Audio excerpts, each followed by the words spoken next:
आज जो कहानी आप देखेंगे वो है शैलजा की, एक महिला जिसका कहना था कि उसका पति एक राजकुमार है और वो एक राजघराने की बहू। लेकिन राजघराने की ये बहू रह रही थी मुंबई के दहिसर इलाके की एक छोटी बस्ती में। शैलजा उस तरह के इंसानों में से थी जो इतने अच्छे और सच्चे होते हैं कि यकीन करना मुश्किल होता है कि उनका कोई दुश्मन भी हो सकता है। लेकिन इसके बावजूद भी किसी ने उसकी जान लेने की कोशिश की थी। आखिर क्यों?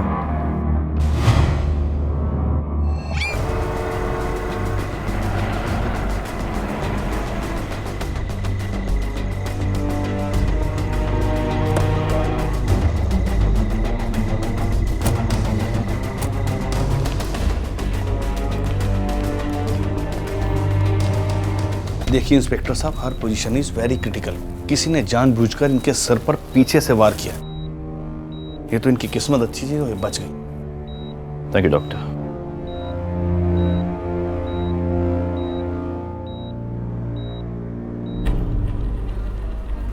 नमस्ते। आप इस लड़की की माँ है? नहीं साहब, मैं शैलजा की पड़ोसी हूँ। रात को किसी को एक को रुकना था तो मैं रुक गई साहब। उसकी शादी हो गई? हाँ साहब। उसका पति रिश्तेदार? अब मैं क्या बोलू साहब। हे दर दिवस नाटक आहे नळावरचं, सारखं भांडत राहतात। तरुण पोरी असून पण मला माझ्याशी भांडत असतात। मला लय कंटाळा आला या लोकांशी। अच्छा नाश्ता रेडी है, आप मेरे साथ खाओगे या बाद में खाओगे? ओफो, कुछ पूछ रही हो? वैसे बहुत अच्छा बना है, अभी भी वक्त है, आ जाओ। लो फिर ये न्यूज़पेपर। जब भी ये न्यूज़पेपर आता है ना आपके हाथ में तो ऐसा लगता है आप तो यहाँ है ही नहीं, मैं तो दीवारों से बातें कर रही हूँ। मुझे पता है सुधरोगे नहीं। अच्छा मैं एक काम करती हूँ, आपका नाश्ता डाल के ही जा रही हूँ, खा लेना। खाना ढक के जा रही हूँ, खा जरूर लेना। और प्लेट धोने वोने के चक्कर में मत पड़ना, मैं धो लूंगी आके। अच्छा मैं जा रही हूँ, बाय।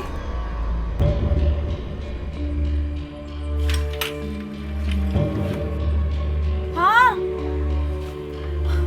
देखो, दवाई लेना तो भूल ही गई। आप नहीं होते ना तो पता नहीं मेरा क्या होता।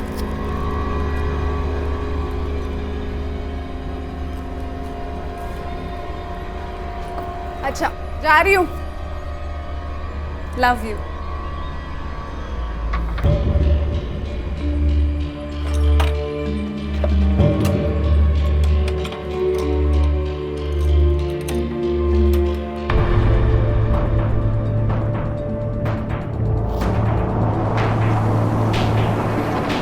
साहब शैलजा बहुत अच्छी लड़की है, अपने काम से काम रखती है। समझ में नहीं आता उसका दुश्मन कौन है।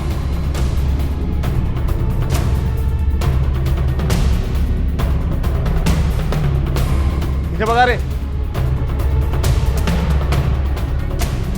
मुझे कुछ नहीं पता साहब, मेरी ज़्यादा उससे बातचीत तो नहीं होती थी, बस आते जाते कभी कभार थोड़ी बहुत हो जाती थी। और हाँ साहब, आज तक मैंने कभी उसके मर्द को भी नहीं देखा है।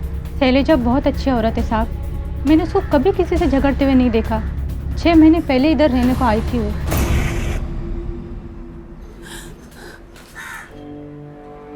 क्या हुआ, क्यों रो रही है तू? नहीं नहीं, रो कर रही हूँ, वो आँख में कुछ चला गया था मिर्च जैसा। अभी रहने आई है तू? अकेली है तू?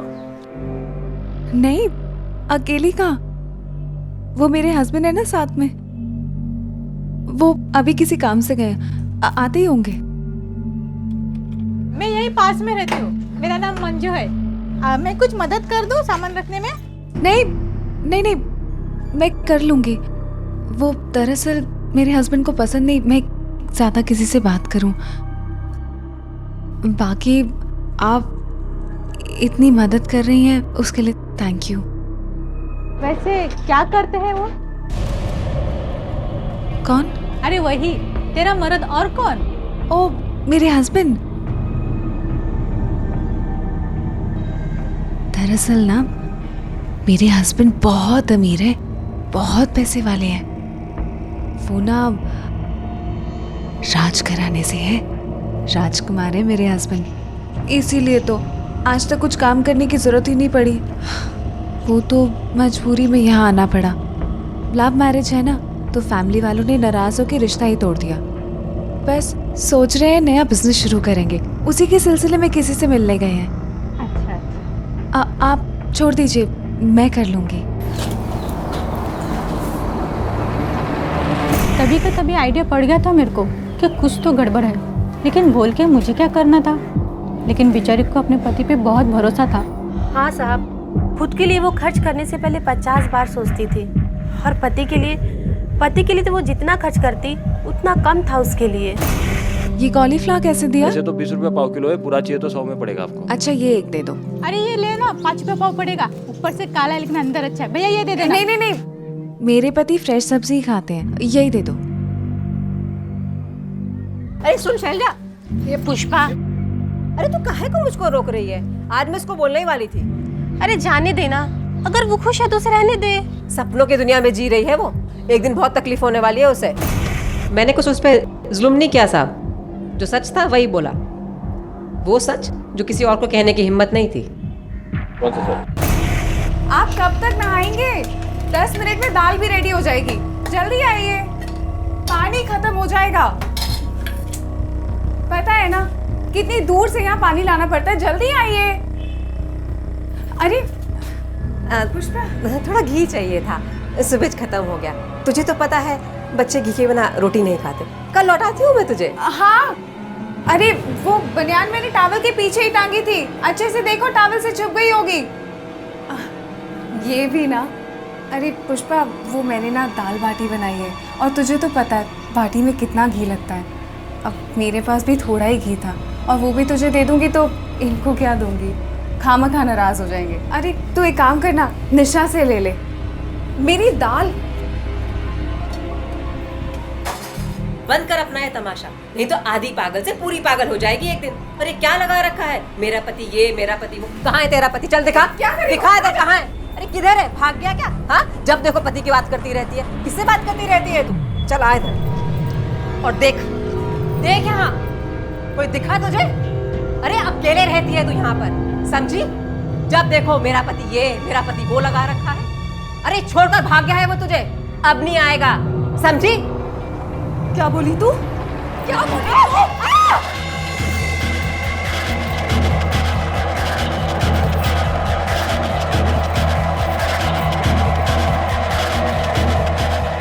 मेरा पति तुझे बहुत प्यार करता है, ले जा, मुझे छोड़ के नहीं जाएगा। अरे मुझे छोड़ के नहीं जाएगा। शैलजा रुक जा बच्चा, रुक जा, नहीं आएगा। चुप शैलजा, चुप हो जा। वो आएंगे ना? तू इतना प्यार करती है ना, तो वो जरूर आएंगे। चुप हो जा बच्चा, चुप हो जा, आएंगे, चुप हो जा। आएंगे, हाँ, मेरे पति आएंगे, आएंगे, हाँ, हाँ, हाँ, आएंगे। शैलजा, दवाई कहाँ है? हाँ, मेरे पति आएंगे।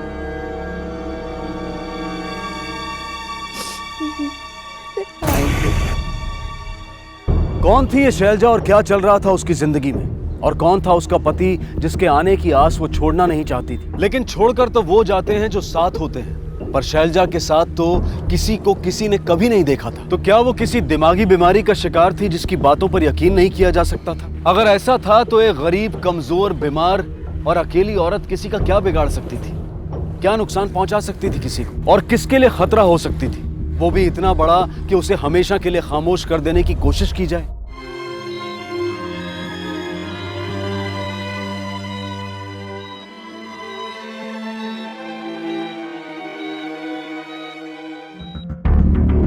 साहब, लगता नहीं है कि उसके साथ कोई और भी रहता था। हो सकता है उसकी दिमागी हालत खराब हुई हो और उसके पति ने उसे छोड़ा हो, या फिर ऐसा भी हो सकता है कि उसके पति ने उसे छोड़ने के बाद उसकी दिमागी हालत खराब हो गई।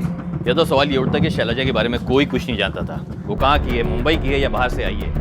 उसके रिश्तेदार कौन है, उसके माता पिता कौन है, किसी को भी कोई क्लू नहीं था। सिर्फ कैसे कहे ना कि एक सेकंड,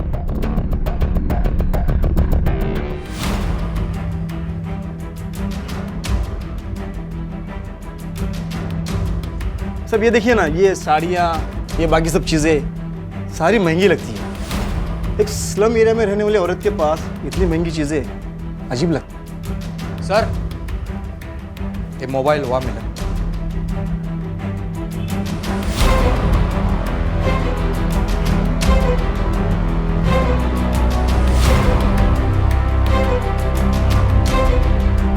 साहब ये मेडिसिन, निशा ने बताया था कि शैलजा की दिमागी हालत कुछ खराब थी, उसके लिए वो मेडिसिन भी लिया करती थी।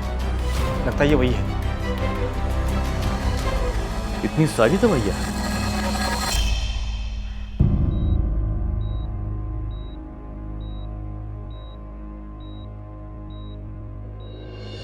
यादव, अगर हमें इस केस में आगे बढ़ना है तो हमें इस केस के पीछे जाना होगा। इस अटैकर की अगर हमें इन्फॉर्मेशन चाहिए तो हमें लड़की की जिंदगी की डिटेल से ही मिलेगी। ये लड़की यहाँ पहले ही यहाँ पे रह रही थी, लेकिन है ये लड़की अच्छे घर की। पता लगाओ कि उसका कोई पति है भी कि नहीं, और अगर है तो कौन है और कहाँ है। अरे हाँ यादव, एक फोन मिला था ना? फोन दे सर। इस कॉल लॉग में तो एक ही नंबर दिखाई दे रहा है। एक ही नंबर, और कोई दूसरा नंबर है भी नहीं। और इसी नंबर पे उसने कॉल किया और कॉल रिसीव किया है। इसका मतलब ये है कि ये उसके लिए बहुत इंपॉर्टेंट नंबर है, किसी करीबी का या फिर किसी रिश्तेदार का। या फिर ऐसा भी हो सकता है ये उसी शख्स का नंबर हो जिसने शैलजा पर अटैक किया।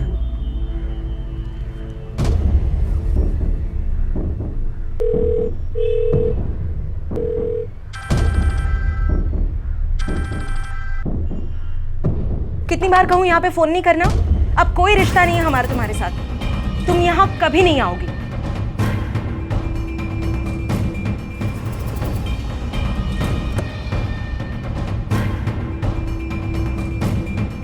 जी सर, शैलजा हमारे यहाँ पहले काम करती थी।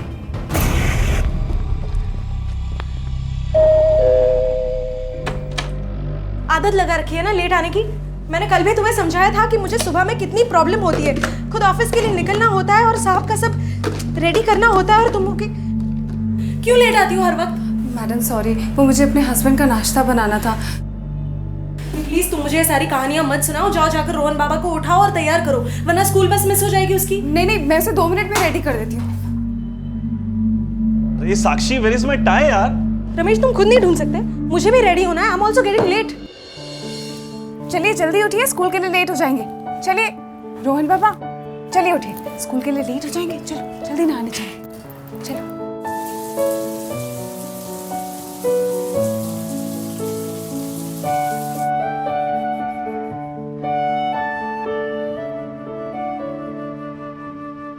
अच्छा आप सुनो, रोहन बाबा को स्कूल बस में छोड़ने के बाद तुम घर आके डस्टिंग करना, सारे फैंस क्लीन करना है, बहुत धूल जम गई है उनपे। उसके बाद मशीन में कपड़े डाल देना। रोहन बाबा को लेने प्लीज टाइम से चली जाना। ये ना हो कि उसकी बस चली जाए और उसे वहां तुम्हारा वेट करना पड़े, ठीक है? उसके बाद उसे स्नैक्स दे देना और 3 बजे उसे लेकर आर्ट क्लास चली जाना। समझ गई ना तुम? जी। कभी कभी लगता है ना हमने गलती कर दी है इसको काम पे रख के। देखा ना तुमने, कुछ याद नहीं रहता इसको। पता नहीं हमेशा कहाँ लॉस्ट रहती है ये। सच कहूँ तो मुझे रोहन के लिए डर लगता है कभी कभी। डोंट बी सो मीन साक्षी। अरे जब से उसने ज्वाइन किया उसने एक भी छुट्टी नहीं ली। बैठो, कितनी सिंसियर है वो, और रोहन से प्यार भी करती है, राइट? कभी आप लोगों ने शैलजा के पति को देखा है? कभी उससे मिलने आया हो या पिकअप करने, या फिर आप दोनों ने कभी उसके पति की फोटो उसके पास देखी है? जी नहीं, मगर वो उसके बारे में बातें किया करती थी। उसके पति के अलावा हार्डली कोई टॉपिक होता था उसके पास बात करने के लिए। क्या बातें किया करती थी? यही कि वो किसी रॉयल फैमिली से बिलोंग करता है, प्रिंस है कहीं का। दरअसल ना मेरे हस्बैंड बहुत अमीर हैं, बहुत पैसे वाले हैं। वो ना राजघराने से हैं, राजकुमार है मेरे हस्बैंड। ऐसी बातें सुनने में जरा अजीब तो लगती हैं, मगर उसकी चीज़ों से ये क्लियर था कि वो ज़रूर किसी अच्छे घर की है, तो उसका पति भी ठीक ठाक ही होगा। कभी कभी बुरा लगता था उन लोगों के लिए कि हालात के चलते उन्हें इस तरह की टफ लाइफ बितानी पड़ रही है। अगर शैलजा अच्छी थी फिर भी आप लोगों ने उसके खिलाफ FIR दर्ज की, क्यों? एक्चुअली सर, शैलजा उस दिन हमारे बेटे रोहन को आर्ट क्लास ले गई थी। उसे हमारे लौटने से कई जल्दी पहले वापस आ जाना चाहिए था, लेकिन जिस वक्त हम दोनों ऑफिस से वापस लौटे तो दरवाजा लॉक था। शैलजा और रोहन दोनों का ही कोई पता नहीं था। हमने शैलजा को मोबाइल पे काफी ट्राई किया, लेकिन वो फोन ही रिसीव नहीं कर रही थी। पता नहीं कहाँ चली गई ये औरत मेरे बच्चे को लेकर, कुछ समझ में नहीं आ रहा। पुलिस का भी फोन नहीं आ रहा है। मैंने कहा था ना आपसे कि ये औरत ठीक नहीं है हमारे बच्चे के लिए, मगर आपने मेरी बात नहीं सुनी। आपको बहुत यकीन था ना इस पे, जस्ट बिकॉज वो उसी स्लम में रहती है जिसमें आपका वो प्यून रहता है। What logic is this? Tell me what logic? Rohan,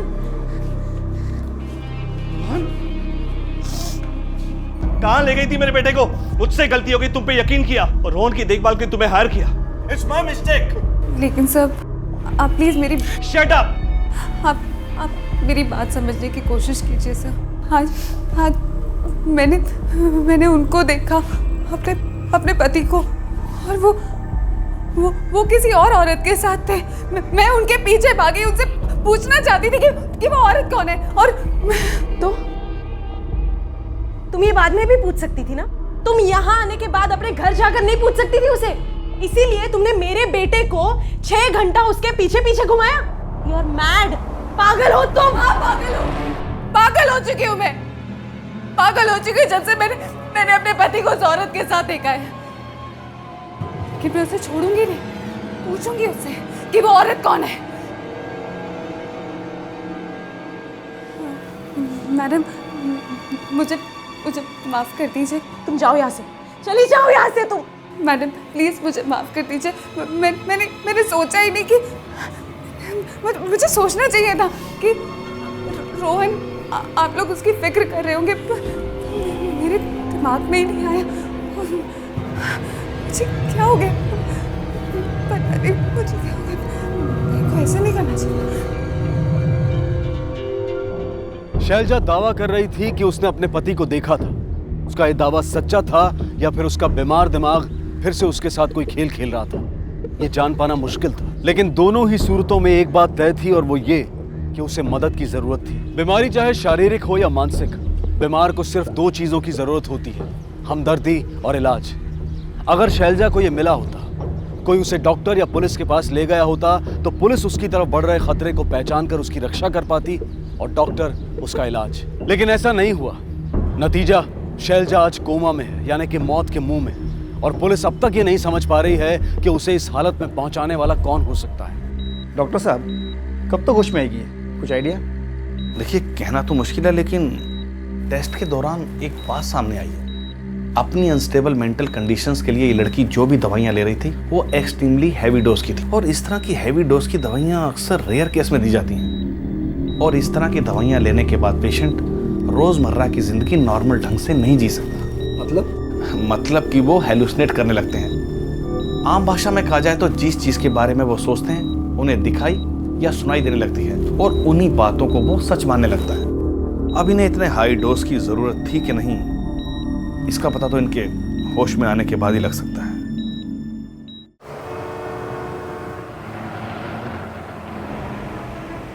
Selja एक पढ़ी लिखी लड़की है, और अगर हम ये कहें कि वो जानबूझकर या फिर अनजाने में ये हैवी डोज की दवाइयाँ ले रही है, तो दैट इज नॉट पॉसिबल। इसका मतलब साफ है कि कोई ऐसा इंसान है जो उसको ये हैवी डोज की दवाइयाँ दे रहा है। प्रिस्क्रिप्शन उसने अपने पास में रखा है, वो जानता है कि शैलजा पढ़ी लिखी है। प्रिस्क्रिप्शन अगर उसने देखा तो वो जान जाएगी कि जो दवाइयाँ वो ले रही है वो उसको ठीक करने के बजाय और बीमार कर देंगी। साहब कहीं ऐसा तो नहीं कि शैलजा पर जानलेवा हमला करने वाला और उसे दवाइयों की ज़्यादा डोज देने वाला दोनों इंसान एक ही है? हो सकता है दोनों इंसान एक ही हैं, लेकिन अगर ये दोनों अलग इंसान हुए फिर भी इन दोनों में एक बहुत गहरा कनेक्शन है। तुम शैलजा के बैकग्राउंड के बारे में कहाँ तक पहुंचे? नहीं सर, इन्फॉर्मेशन तो दूर की बात है, कोई ऐसा क्लू भी नहीं मिला जिससे हम शैलजा की जिंदगी के बारे में पता चल सके। तुम एक काम करो, या तो पता करो कि एक शैलजा को खोली किसने दी, वहां से जरूर हमें कोई क्लू मिलेगा। ठीक है सर। ओए साहब, शैलजा को खोली मैंने दिलाई थी, पर बाला के कहने पे। बाला? ये बाला कौन है?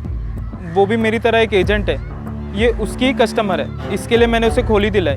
ये बाला कहाँ मिलेगा?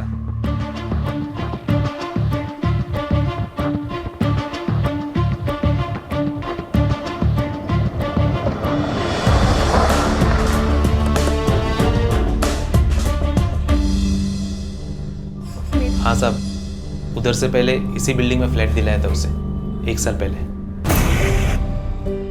देखिए एकदम बढ़िया व्यू। और मैडम, इस घर में जो पहले लोग रहते थे ना, वो लोगों ने आज खुद का घर ले लिया है। मतलब एकदम पॉजिटिव फ्लैट है। हाँ वो तो है। तो बोलो एग्रीमेंट कब कराना है? जितनी जल्दी पॉसिबल हो। मेरे हस्बैंड तो बिजनेस टूर पे बाहर गए हैं, तो मैं अकेली एग्रीमेंट करूंगी। ओके। और जितनी जल्दी हो सके हमें शिफ्ट करना है। आप परेशान हो गए हैं हम होटल में रह के। होटल? हाँ साहब, मुझे भी यही कहा था वो लोगों ने कि एक सिटी से शिफ्ट हुए और एक होटल में रुके हुए।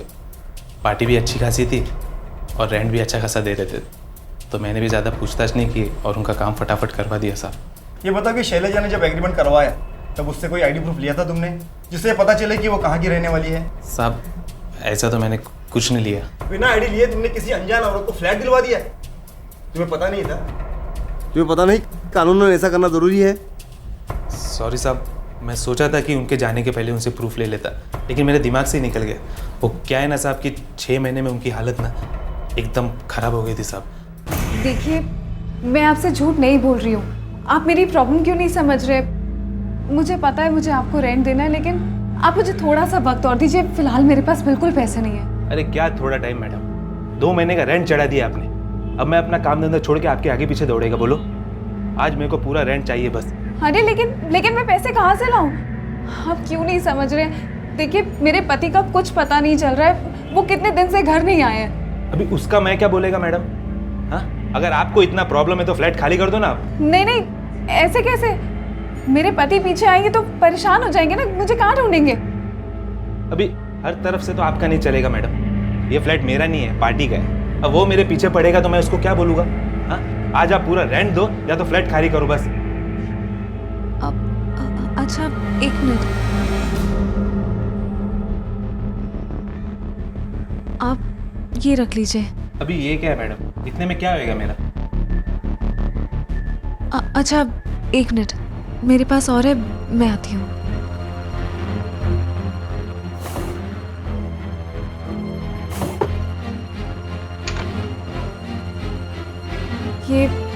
ये है मेरे पास।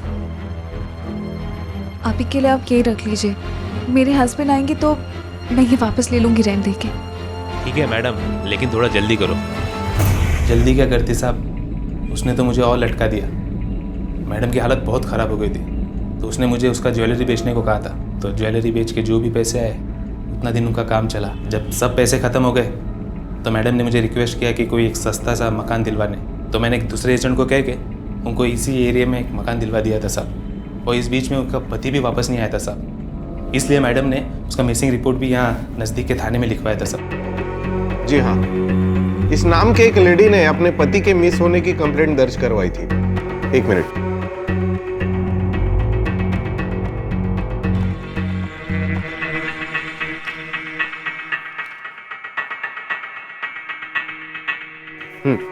ये रही। मधुर गायकवाड़? जी हाँ। जी, मेरे पति कहीं चले गए, उनका कुछ पता नहीं चल रहा है, गायब हो गए हैं वो। गायब हो गए मतलब?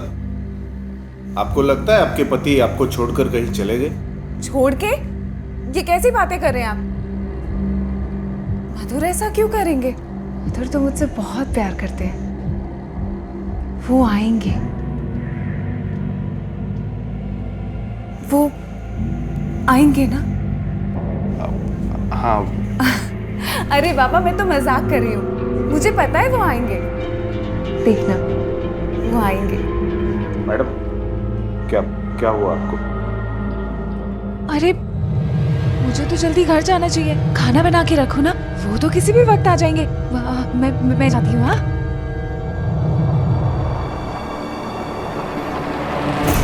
मेरे समझ में आ गया था कि उन्हें कोई मेंटल प्रॉब्लम है, फिर भी उनके कंप्लेंट के ऊपर एक्शन लेते हुए हमने जांच शुरू कर दी। बस तब से वो वापस ही नहीं आए। आप लोग ढूंढ लेंगे ना उन्हें? हम लोग ढूंढ लेंगे उन्हें। वैसे आपके पति की कोई फोटो नजर नहीं आ रही, आपके पास उनका कोई फोटोग्राफ है? हाँ, शादी का पूरा एल्बम है, मैं अभी लाती हूँ। शादी की एल्बम मैंने बहुत अच्छे से संभाल के रखी है। देखिए, इसमें आपको बहुत सारी फोटोज मिल जाएंगी। अरे यही तो थी। फोटोज कहाँ है?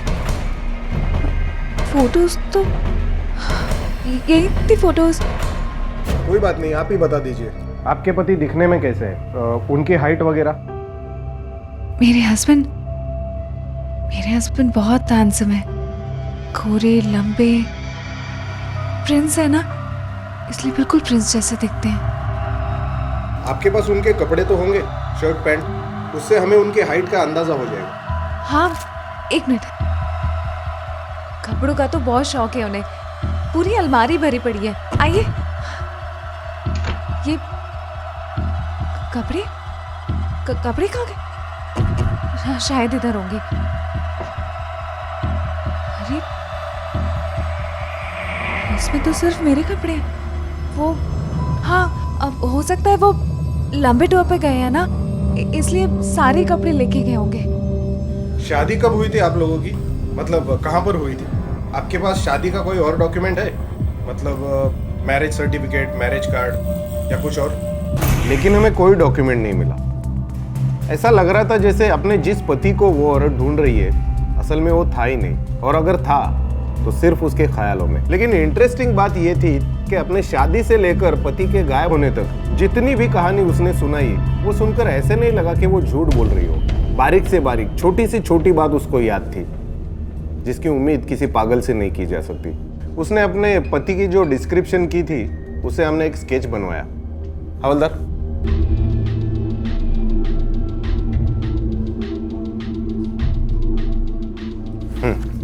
बहुत कोशिश करने के बाद भी हम लोग इसे नहीं ढूंढ पाए, और ना ही इसे किसी ने पहचाना। ये भी नहीं पता कि असल में ये आदमी है भी या नहीं, या फिर उस औरत की दिमाग की उपज है। वहाँ 6 महीने पहले शैलजा नाम की औरत रहती थी, 4थे माले पर, फ्लैट नंबर 44। तुम जानते हो उसे? जानता हूँ साहब, बहुत भली औरत थी। जब यहाँ आई थी एकदम ठीक थी, लेकिन पता नहीं क्या हो गया था उन्हें। यहाँ से फ्लैट खाली करने के बाद भी कितने दिनों तक रोज यहाँ आती थी, वहाँ और वहाँ बैठकर ना जाने क्या देखा करती थी।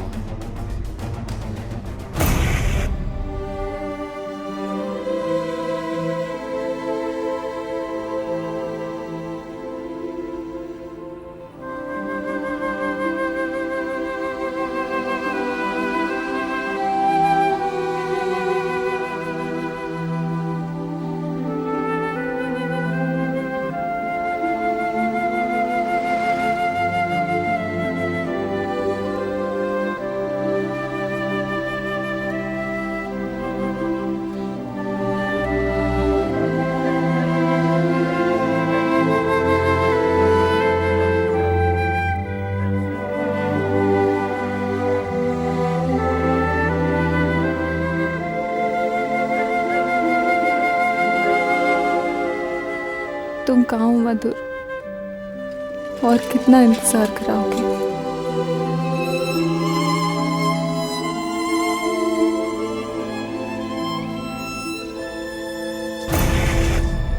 सर, ऐसी हरकत तो कोई पागल ही कर सकती है। नहीं पटेल, भले ही वो औरत पागलों जैसी हरकतें करती हो, लेकिन वो औरत पागल नहीं है। भला एक पागल औरत को मारने की कोशिश कौन करेगा? हमला करने वाला और हमले की वजह दोनों का कनेक्शन उसके पास जिंदगी से है, लेकिन एक तरीका है, हमें उस तक पहुंचा सकता है।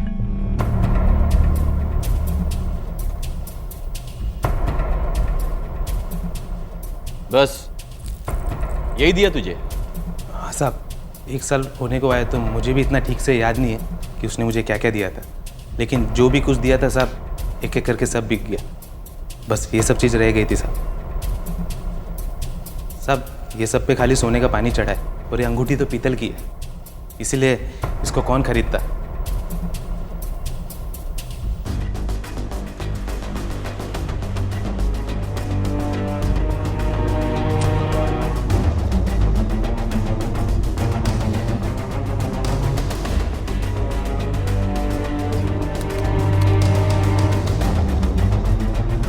सर, ये जालोर राजघराने की अंगूठी है।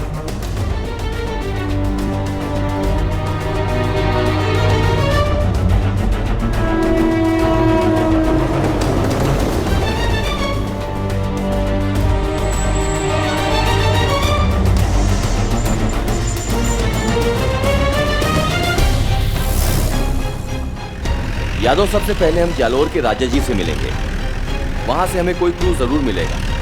दरअसल ना, मेरे हस्बैंड बहुत अमीर है, बहुत पैसे वाले हैं। वो ना राजघराने से है, राजकुमार है मेरे हस्बैंड। राजा साहब, इस आदमी को पहचानते हैं आप? ये चेहरा कुछ देखा हुआ तो लग रहा है, पर कौन है ये मैं पहचान नहीं पा रहा हूँ, सॉरी। इस अंगूठी को पहचानते हैं आप, जिस पे आपका खानदानी चिन्ह है? याद कीजिए कि आपने कब और किसको ये दी। हाँ, इस तरह की अंगूठियां हम लोग खुशी के मौके पर अक्सर अपने रिश्तेदारों को या अपने मुलाजिमों को देते रहते हैं। अब ये मैंने किसको दी थी मैं कह नहीं सकता, मुझे याद नहीं। Thank you.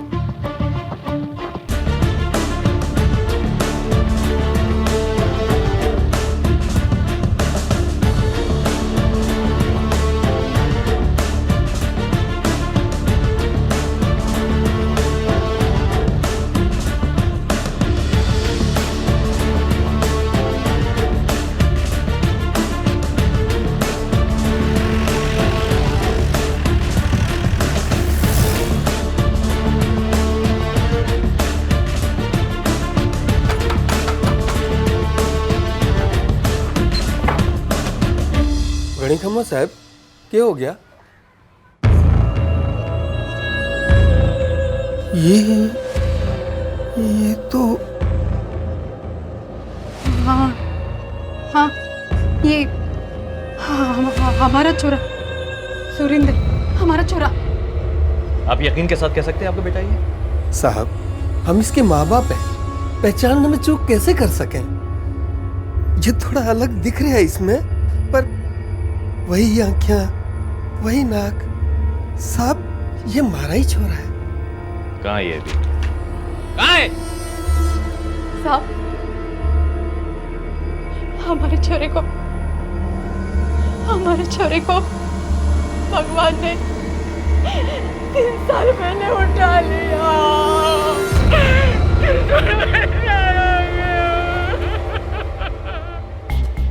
राजा साहब के यहाँ उनकी गाड़ियाँ धोने का काम करता था ये सुरेंद्र। जब हम लोग महल में हुई एक चोरी की तफ्तीश कर रहे थे, तभी इसकी मौत की खबर आई। दरअसल वो बगैर किसी की परमिशन के राजा साहब की एक महंगी गाड़ी लेकर निकल गया और शायद कंट्रोल ना कर पाने की वजह से उसका एक्सीडेंट हो गया। चोरी और एक्सीडेंट का एक ही दिन होना ये साबित करता है कि चोरी उसी ने की थी। इंस्पेक्टर, आप यकीन के साथ कह सकते हैं कि इस एक्सीडेंट में सुरेंद्र की मौत हो गई? जी सर, ये देखिए, गाड़ी खाई के इस हिस्से से नीचे गिरी है और इतनी ऊंचाई से गिरने के बाद बचना मुश्किल है सर।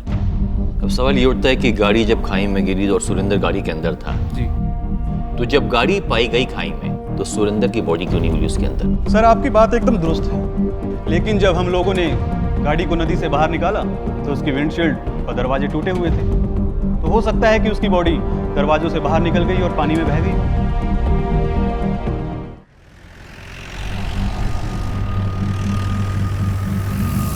सुरेंद्र का कोई ऐसा दोस्त जिसके वो बहुत करीब था? ना साहब, वो उसका कोई दोस्त ना था, वो अकेला ही रहता था। जब छोटा था तब से वो अकेला रहता था।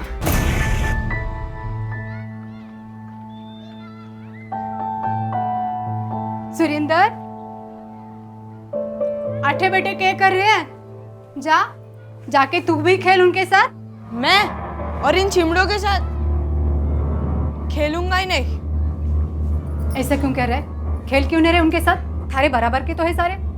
आपकी बराबरी के होगे, मेरी बराबरी का तो उनमें से कोई है भी नहीं और हो भी नहीं सकता। अरे छोरा सुन तो।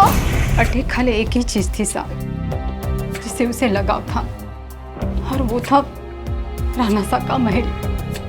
वो पूरा दिन महल के चक्कर ही लगाता था, और एक दिन दरबान जाओ, जाकर ड्राइवर से कहो कि गाड़ी निकाले, किसी को छतरी लेकर भेजो हमें गाड़ी तक छोड़ने के लिए। धूप में चलने की आदत नहीं है हमें।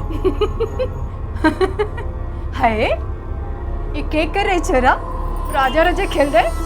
मेरा बच्चा, आप यहाँ क्यों आए? जब देखो मेरे पीछे पड़े रहते हो, पीछा करते हो क्या? अरे देखा तो क्या हो गया बेटा? छोड़ो ना। अरे सुरेंद्र सुन, जब बालक से जवान हुआ तब भी कोई बदलाव नहीं आया उसमें, वैसे कि वैसा ही था। कभी सस्ती चीजें उसे पसंद ही नहीं आई, महंगी चीजें, महंगी इत्तर वाली बोतल। मारी इतनी औकात ना थी, लेकिन मारा इकलौता छोरा था तो हम घर की चीजों में कटौती करके हम उसके शौक पूरा करने की कोशिश करते थे जितना कर सकते थे।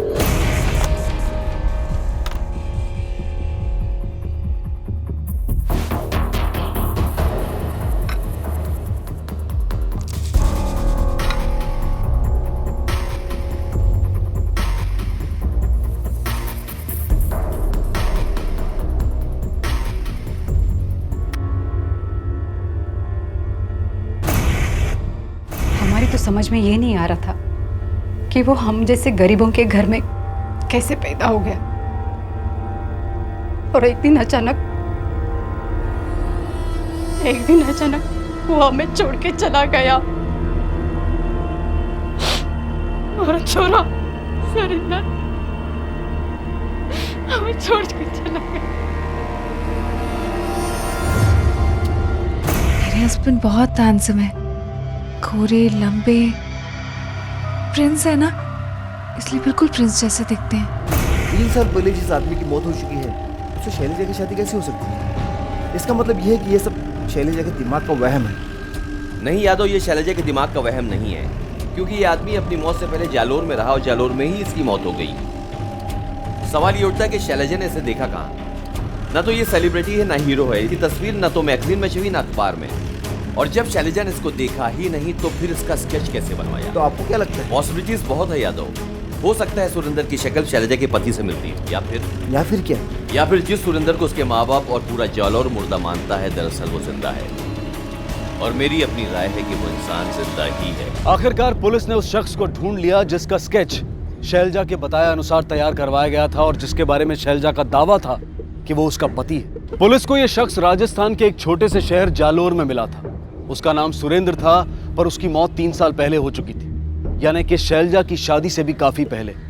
तो फिर वो शैलजा का पति कैसे हो सकता था? इसके अलावा ना तो कभी शैलजा जालोर गई थी और ना ही सुरेंद्र कभी मुंबई आया था, और ना ही सुरेंद्र कोई जानी मानी शख्सियत थी कि जिसकी तस्वीर शैलजा ने किसी अखबार या मैगजीन में देखी होती। तो फिर शैलजा ने उसका हूबहू स्केच कैसे बनवाया? क्या रिश्ता था इस मरे हुए शख्स के साथ शैलजा का?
दरअसल हमने शैलजा की फ़ोटो सारे पुलिस स्टेशन में सर्कुलेट करवाई थी। आपने जिस पुलिस स्टेशन में उसकी मिसिंग कंप्लेंट दर्ज कराई थी वहीं से हमें पता चला और हमने आपको इन्फॉर्म किया। लेकिन उसकी ये हालत की किसने? ये जानने के लिए हमने आपको पुलिस स्टेशन बुलाया, क्योंकि हमें आपकी मदद चाहिए। शैलजा के बारे में जितनी भी इंफॉर्मेशन आप दोनों के पास में, प्लीज़ हमारे साथ में शेयर करिए। बाइपोलर डिसऑर्डर है उसे, उसका इलाज भी चल रहा था। पर पागल नहीं थी वो, बहुत ही समझदार और होशियार है, लेकिन इस बीमारी के चलते छोटी छोटी बातों पे गुस्सा आ जाता था उसे। और सर, अपने जो आखिरी दिन हमारे साथ उसने बिताई, अजीब सा व्यवहार करने लगी थी। अच्छा जी, एनीवेज मुझे ज़्यादा कवर अप करके मत बताओ, मुझे पता है तुम्हें मैं बुद्धू ही दिखती हूँ, है ना? हाँ बच्चू, कल मिलते हैं ना तो मैं अच्छे से बताती हूँ। आप यहाँ क्या कर रही हैं?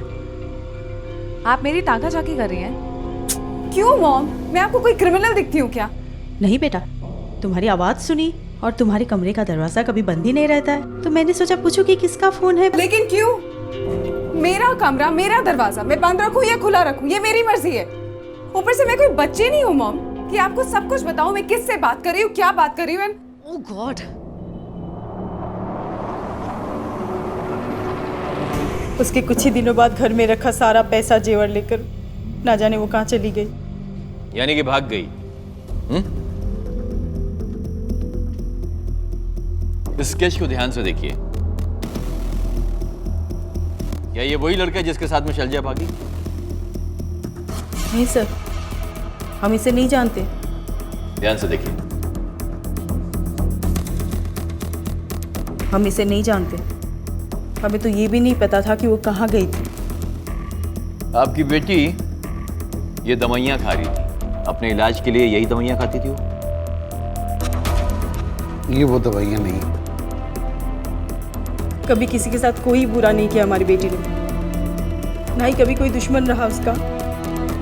फिर ये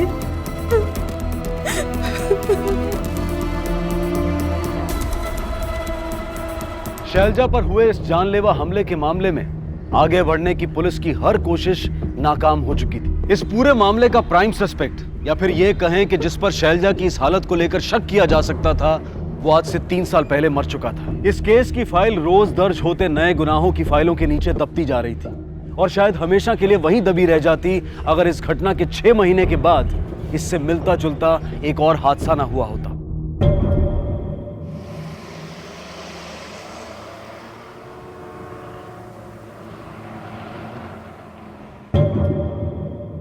तुम जाती हो यहाँ से कि पुलिस को बुलाओ? साहब, मैंने ऐसा कुछ नहीं किया। मैंने कोई पैसे चोरी नहीं किए साहब, मैं झूठ नहीं बोल रही हूँ साहब। तुम ऐसे नहीं बोलोगे, रुको। मैं झूठ नहीं। मैं अभी पुलिस को बुलाता हूँ, सब पता लग जाएगा। जाने दीजिए ना भैया,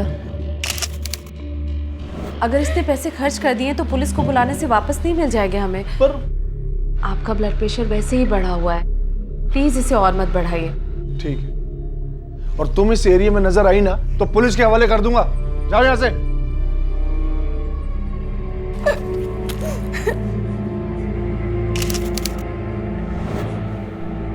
क्या हो रहा है ये सब? कुछ नहीं, मैं देखती हूँ, तो जाना। आंटी जी, ज्योति है घर पर? नहीं, बिजी है वो, शादी है उसकी। हमारा भी कनेक्शन है रॉयल फैमिली के साथ।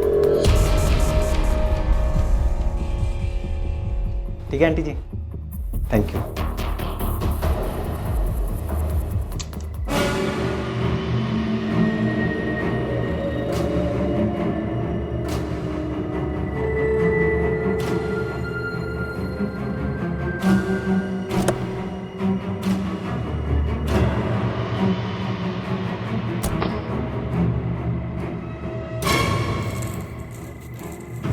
ये लो, ये मैंने मेरे भाई के घर से चुराए हैं। ये वो पैसे हैं जो उन्होंने मेरी बेटी की शादी के लिए रखे थे। मेरे पास तुम्हें देने के लिए पैसे नहीं है। प्लीज प्लीज वो फोटोग्राफ्स मुझे वापस कर दो।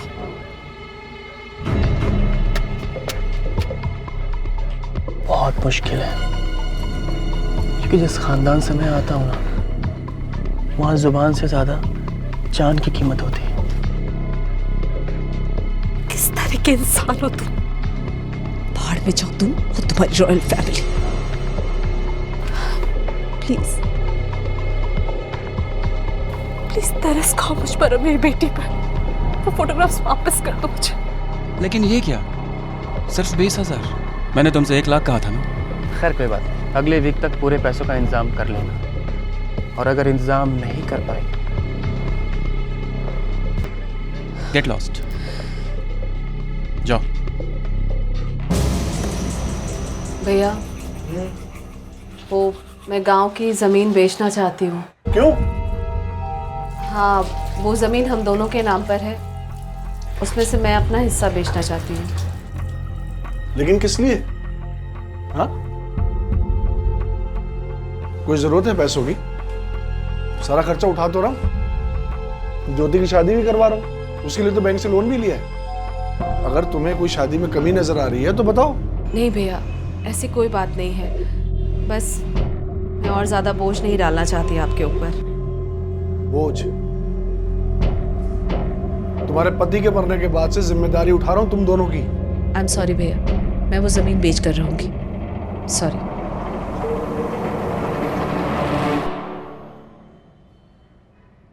ज्योति क्या कर रही हो तुम यहाँ? तुम्हारी सगाई हो चुकी है, शादी होने वाली है। लोग तुम्हें इस जैसे लड़के से बात करते हुए देखेंगे तो क्या सोचेंगे तुम्हारे बारे में? मम्मा, इस जैसे लड़के से मतलब हम लोग जब से यहाँ रहने आए हैं तब से अशोक को जानते हैं और he is a good boy. Good boy? बहुत समझ है ना तुम्हें गुड और बैड की। मैं कह रही हूँ घर जाओ। मम्मा आपको क्या हो गया? आप ऐसे बोल रही हूँ ना, घर जाओ तुम।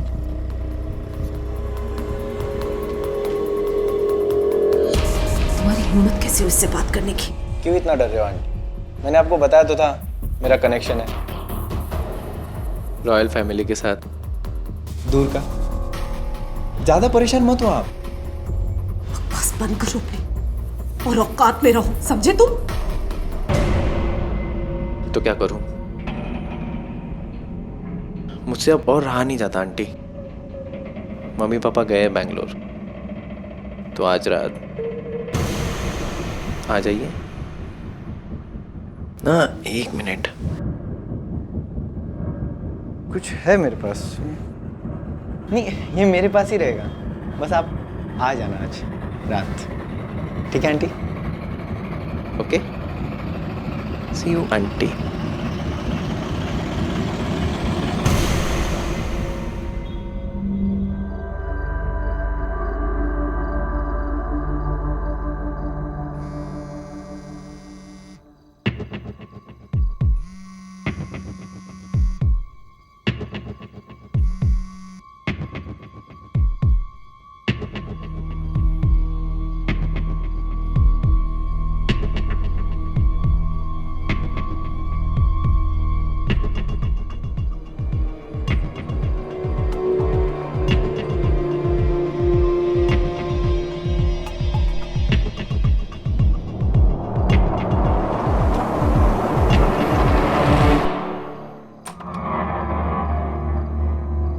हे भगवान, बस अब ज्योति की शादी अच्छे से करा देना।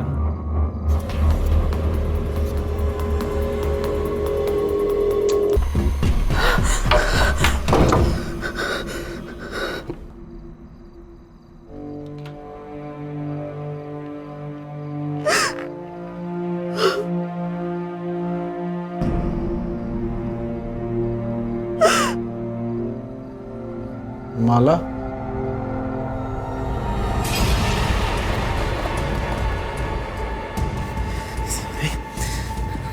आंटी, मैं बताता हूँ मैं क्या करता हूँ। जब उसकी बेटी ये फोटो देखेगी ना। माला,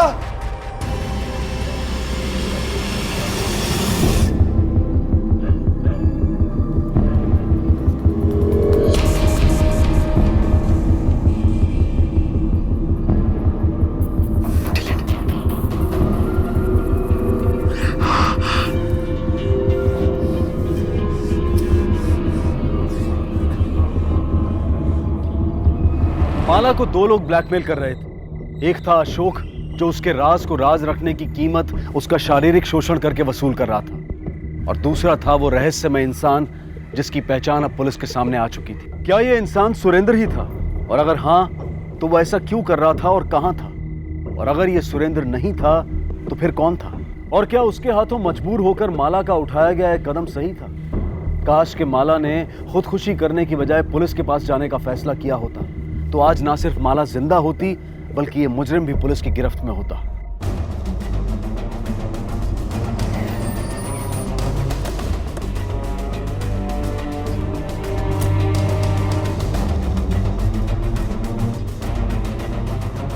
माला का किसी तरह का कोई झगड़ा हुआ था किसी के साथ, घर में या घर के बाहर कहीं? कुछ दिनों पहले बहस हुई थी जी हम दोनों के बीच में। दरअसल एक जॉइंट प्रॉपर्टी है हमारी, उसको लेकर वो अपना हिस्सा बेचना चाहती थी और मैं उसके खिलाफ था जी। क्यों बेचना चाहती थी वो उस प्रॉपर्टी को? क्या पैसों की जरूरत थी उन्हें? यही बात तो मैंने भी पूछी थी, लेकिन उसने कुछ साफ साफ बताया नहीं। कुछ दिनों बाद मेरी भांजी ज्योति की शादी थी जी। सारा खर्चा मैं ही उठा रहा था, यहाँ तक कि बैंक से लोन भी मैंने लिया। फिर माला को पैसों की क्या जरूरत थी? उस रात आखिर हुआ क्या था?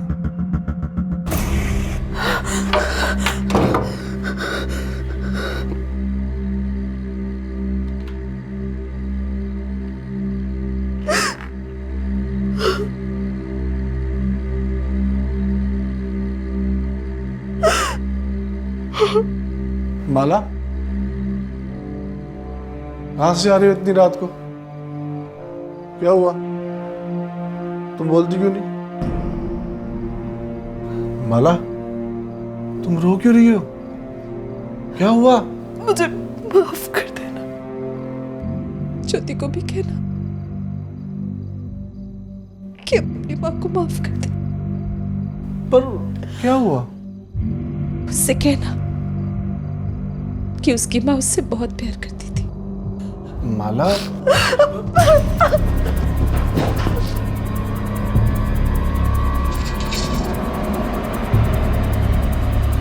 माला,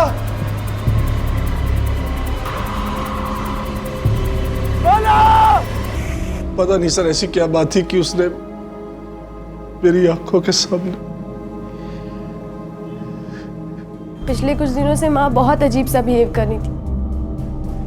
वो हर छोटी बात पर नाराज हो जाती थी और उस दिन अशोक से सिर्फ बात करने पर वो मुझ पर इतना नाराज हो गई।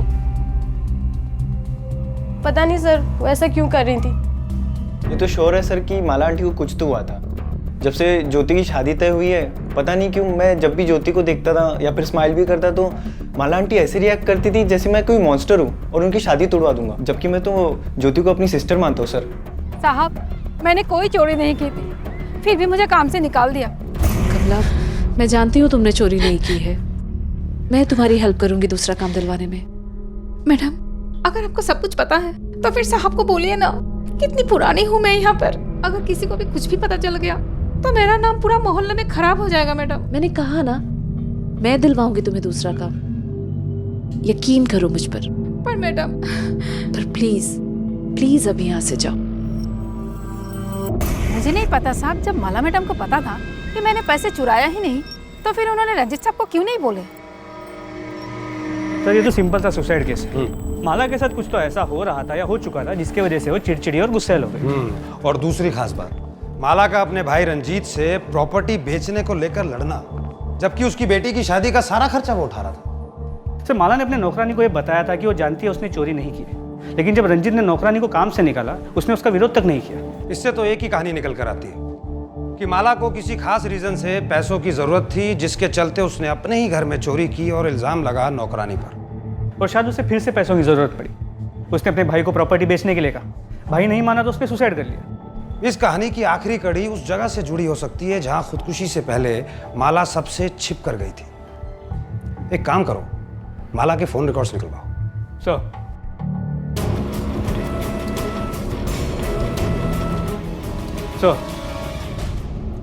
सर माला के कॉल रिकॉर्ड्स को स्कैन किया तो पता चला इसमें सारे नंबर या तो रिश्तेदारों के हैं या किसी करीबी, सिवाय इन 2 नंबर से।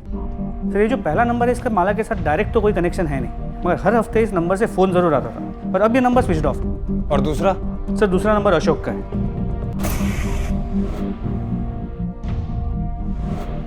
एक काम करो, इस लड़के अशोक को बुलाओ और ये नंबर चेक करो दूसरा किसका है। सर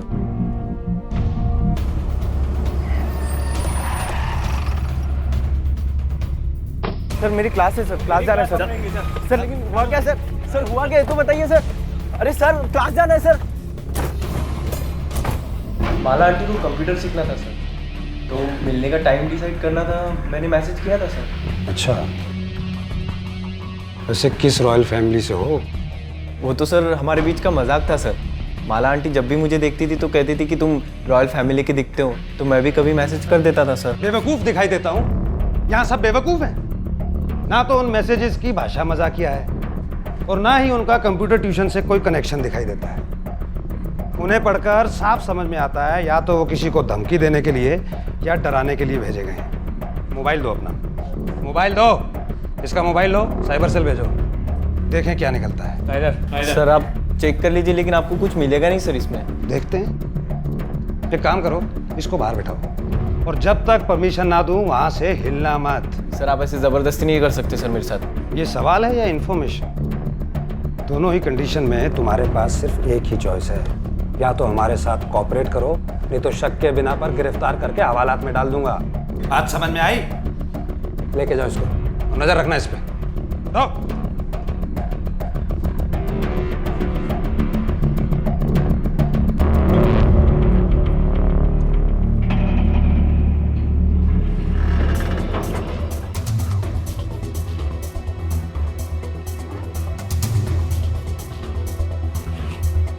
अच्छा सुनो, इस अशोक के घर वालों को बुलाओ, इसे सामने बिठाकर उन्हें बताओ इसके और माला के अफेयर के बारे में।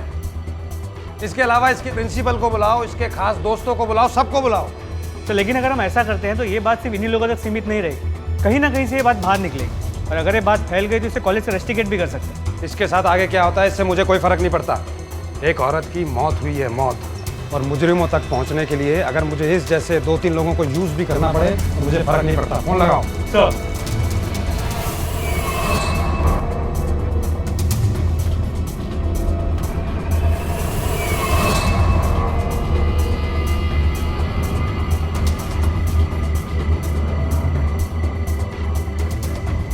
बात हो गई मेरी साइबर सेल से, कल सुबह तक रिपोर्ट आ जाएगी, ठीक है?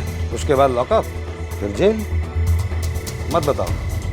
सर प्लीज़ सर, मैंने माला आंटी को नहीं मारा सर प्लीज़ मुझे जाने दो।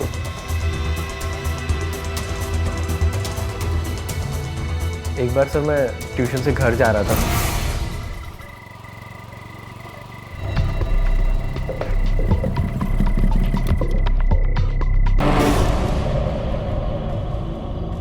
मैथ्स मेरे लिए बहुत डिफिकल्ट जाता है यार। मैथ्स हमें तो मिस्टर प्रोफेसर सिन्हा है ना वो पढ़ाते थे, और वो इतने फनी हैं, बिलीव मी। हाँ भैया, जरा इधर आओ। आई। और वो पढ़ाते पता नहीं क्या मैथ्स के नोट्स है तुम्हारे पास? मिलेंगे क्या? हाँ मैं लेके आती हूँ। हाँ ठीक है।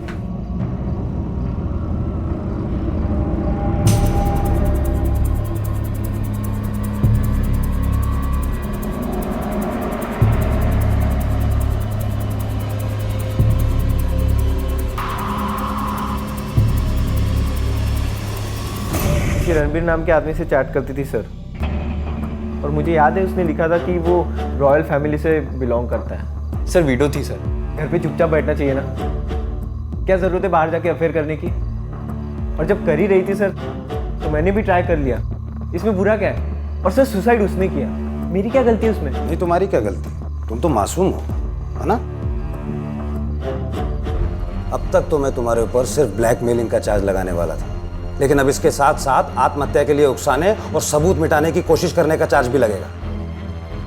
और जब कोर्ट में सजा सुनाई जाएगी ना तो खुद ब खुद पता चल जाएगा कि गलती क्या थी। लेके जाओ उसको।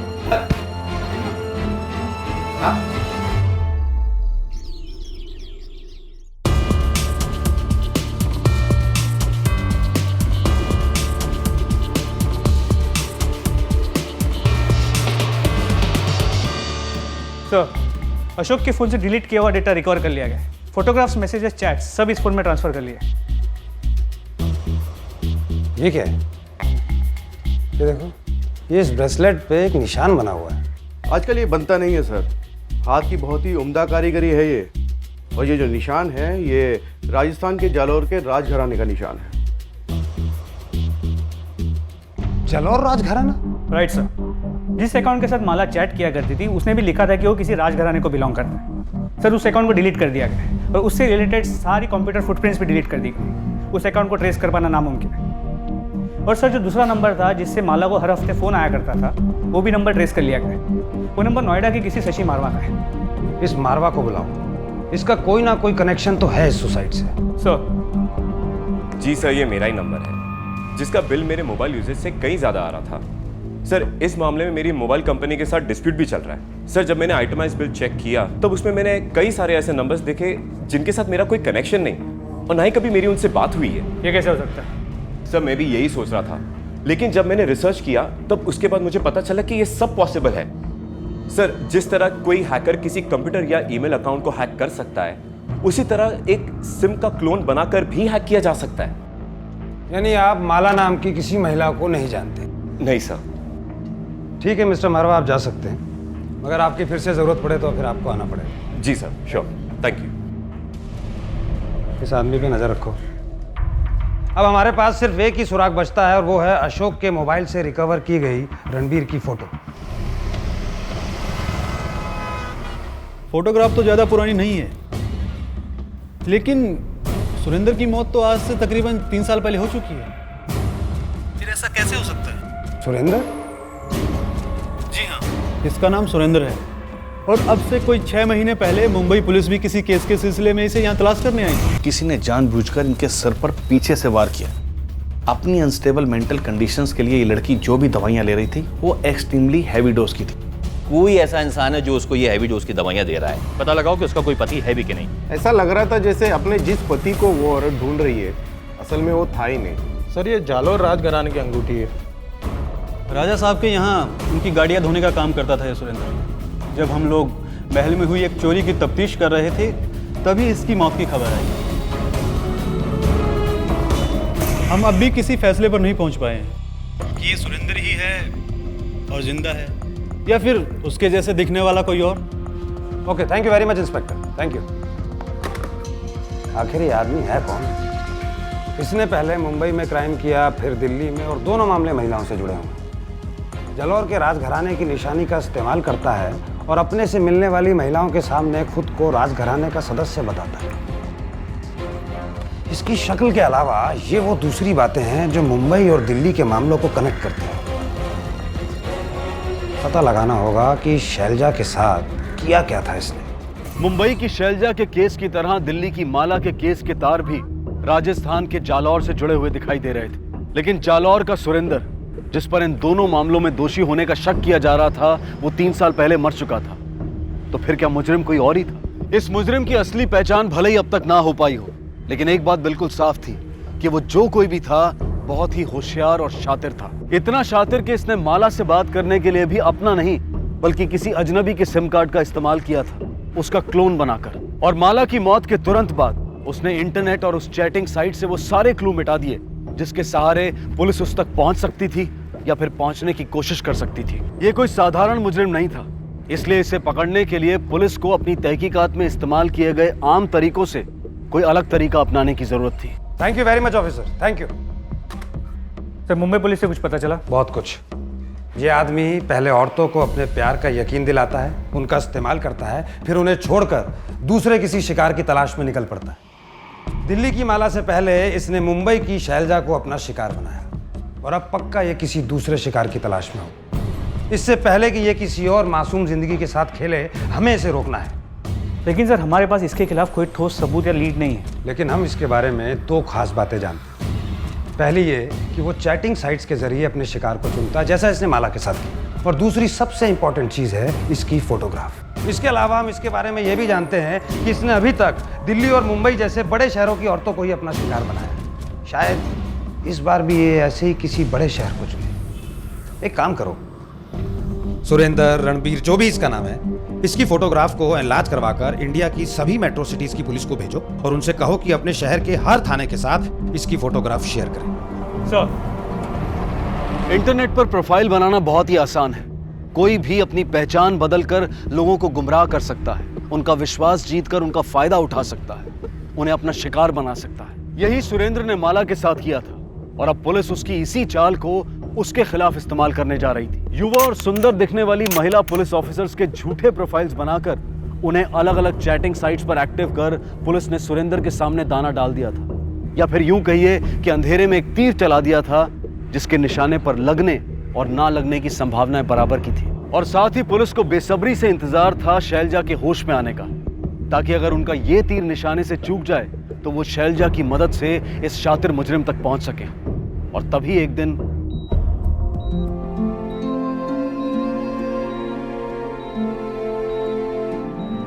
डॉक्टर,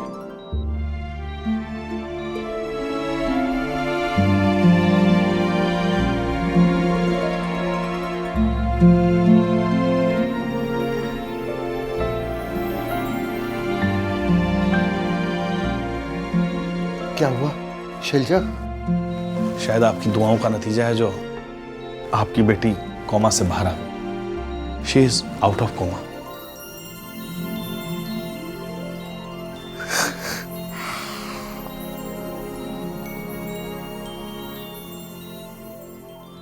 सर, मुझे किसी ने रिक्वेस्ट भेजी है पुणे से। ये देखिए।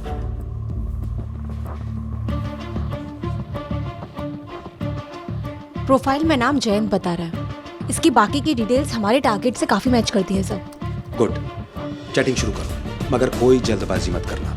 जरा भी उतावलापन नजर आ गया तो उसे शक हो सकता है। बहुत होशियार है। Okay sir. शुरू करो। इन्वेस्टिगेटिंग टीम को इस बात का लगभग यकीन था कि इस महिला पुलिस अधिकारी को फ्रेंड रिक्वेस्ट भेजने वाला और उससे चैटिंग करने वाला सुरेंद्र ही है। लेकिन पुलिस जल्दबाजी में कोई कदम नहीं उठाना चाहती थी और अब सुरेंद्र की ये तलाश 3 अलग-अलग राज्यों की पुलिस का जॉइंट ऑपरेशन बन चुका था। इंतजार था तो सुरेंद्र की तरफ से पहल का, जो कि उसने की।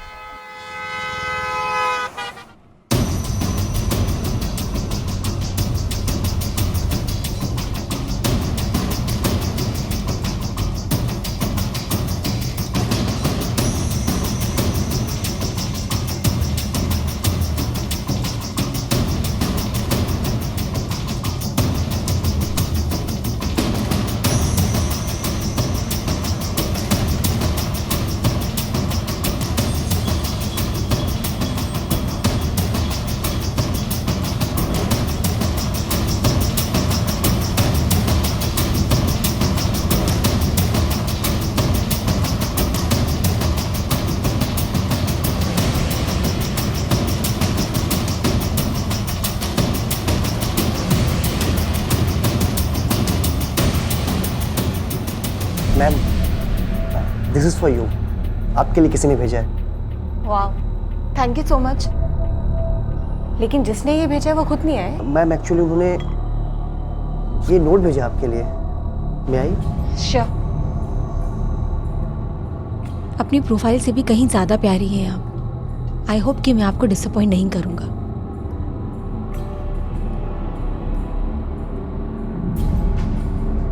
Ma'am, can I serve? Sure.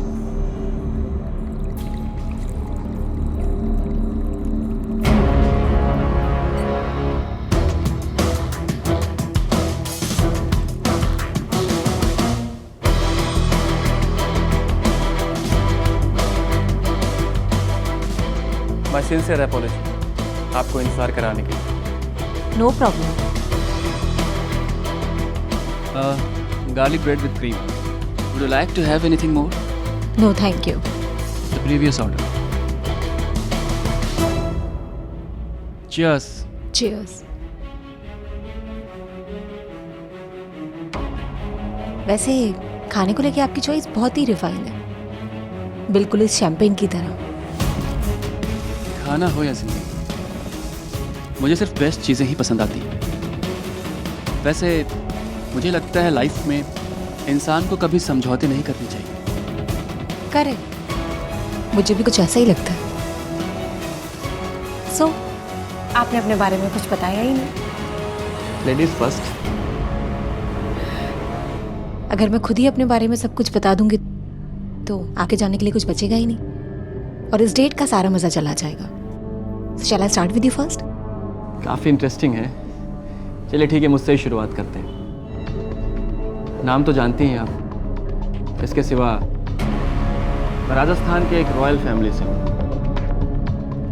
वैसे उनकी सोच काफ़ी पिछड़ी थी, इसलिए मैंने खुद को उनसे अलग कर लिया और यहाँ पुणे में शिफ्ट हो गया। वैसे यू नो व्हाट, आज हम पहली बार मिल रहे हैं, बट आपसे मिलकर मुझे लगा नहीं कि ये हमारी पहली मुलाकात है ना? इट मीन्स हमारी सोच के साथ साथ हमारी फीलिंग्स भी बहुत मिलती है। तो हम फिर मिल रहे हैं, राइट? बिल्कुल। लेकिन किसी ऐसी जगह जहां ज्यादा लोग ना हो, सिर्फ हम। व्हाट से? लेकिन मुझे ऐसा लगता है कि हम दोनों को अकेले मिलने से पहले एक दूसरे को अच्छे से जान लेना चाहिए। करेक्ट? तो चलिए आपके नाम से शुरू करते हैं। आपका नाम? जयंत, रणबीर, मधुर या सुरेंद्र? कौन है आप लोग? पुलिस। तेरा असली नाम तो पुलिस स्टेशन चल के बताएगा। चल। देखिए देखिए, मैंने कहा ना, मेरे खिलाफ कुछ भी साबित नहीं कर पाएंगे आप लोग। हम जानते हैं। तो जाने दीजिए मुझे। ऐसे कैसे जाने दे मिस्टर सुरेंद्र, या जो भी नाम है आपका। इस वक्त हमारे साथ कोई है जो आपके जुर्म को साबित कर देगा। मिलना चाहेंगे?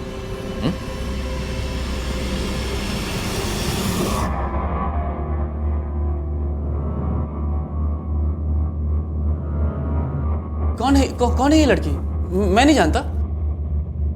यही है वो। क्यों किया तूने मेरे साथ ऐसा? क्यों किया मेरे साथ? क्यों किया? क्यों किया मेरे साथ? मैं मार दूंगी तुझे। मार दूंगी, मेरी जिंदगी बर्बाद कर। क्यों किया? क्यों किया? यही वो औरत है ना जिसको तूने गलत दवाइयां दी, जिस पर तूने अटैक किया? हा? यही वो औरत है ना? अब इसको जिंदा देख के हैरान क्यों है? चल बता।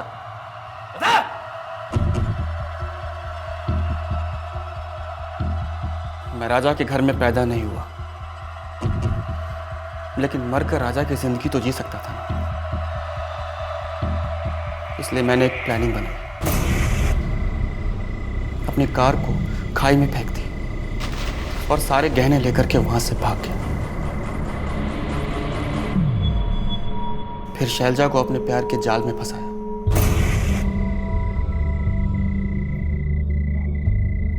उससे सारे पैसे लिए और हमेशा दवाइयों के ओवरडोज देता रहा ताकि मेरे पीछे कोई सबूत ना रह जाए। लेकिन एक दिन उसने मुझे देख लिया।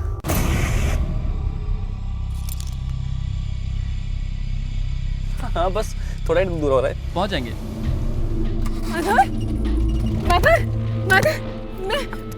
होशी, नहीं कोई नहीं। दरवाजा खोलो। दरवाजा खोलो।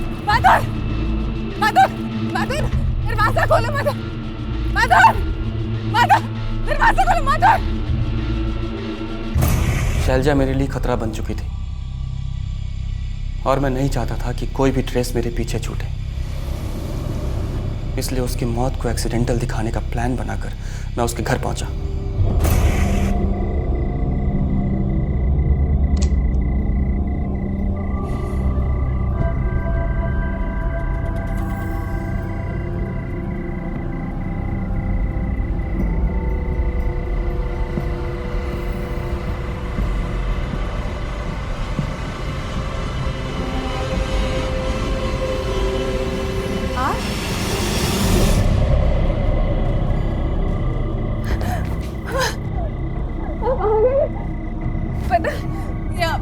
यहाँ पे सब मुझे पागल बोलते, कहते थे कि मेरे पति ने मुझे धोखा दे दिया, वो मुझसे प्यार नहीं करता। लेकिन पता है, मैंने सबको बोला कि मेरा पति मुझसे बहुत प्यार करता है। और देखो आप आ गए ना। अब मैं सबको बताऊंगी कि मेरा पति आ गया। अब देखो सबको बताती हूँ। बहुत बोल रही थी ना उस दिन वो, देखना अब जाके सबको बताऊंगी, तब सबको यकीन आएगा। उस दिन तो वो बड़ा बोल रही थी सब। मैं शैलजा की चीख सुनकर के डर गया था। मुझे लगा मैंने उसे मार दिया है और फिर मैं वहां से भाग गया। और माला? मैं और माला एक ऑनलाइन चैटिंग साइट पर मिले थे। ठीक वैसे ही जैसे तुम शैलजा से मिले थे। जिस तरह तुमने शैलजा का इस्तेमाल किया, ठीक उसी तरह तुमने माला का भी इस्तेमाल किया, उसे ब्लैकमेल भी किया। हाँ, सेक्सी ना? मुझे अपने लिए नहीं, फोटोग्राफर के लिए चाहिए। वो क्या है ना कि इतनी अच्छी फोटोज जो खींची है, देखो तुम खुद देखो, लवली। देखो तुम कितनी क्लोज हो मेरे से। और ये वाला, इसमें तो बिल्कुल सिर्फ पैसों की कमी को पूरी करने के लिए मैंने ये सब कुछ किया। सिर्फ एक अच्छी जिंदगी जीना चाहता था मैं, जो ये औरतें मुझे दिला सकती थी, बस इसलिए। और ये सब तुमने पैसों के लिए किया ना? कहाँ हैं पैसे? कहाँ हैं? कहाँ हैं?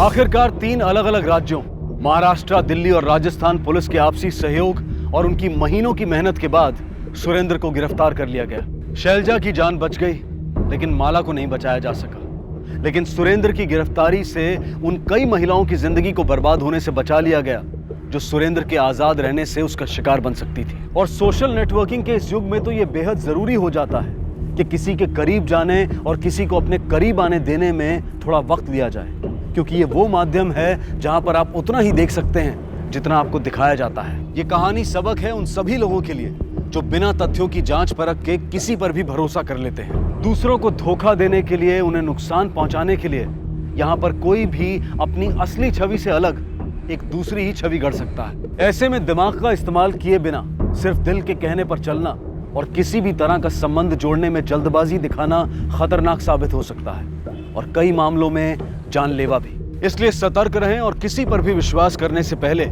उसकी असली पहचान और उससे जुड़े तथ्यों की अच्छी तरह से जांच कर लें, क्योंकि आपकी सतर्कता ही आपकी सुरक्षा है। अब मैं अनूप सोनी आपसे विदा लेता हूं। फिर मुलाकात होगी अगले एपिसोड में एक और चौंका देने वाले केस के साथ। तब तक अपना और अपने परिवार का ख्याल रखें और देखते रहें क्राइम पेट्रोल डायल 100। सबक एक को सीख हम सबको। जय हिंद।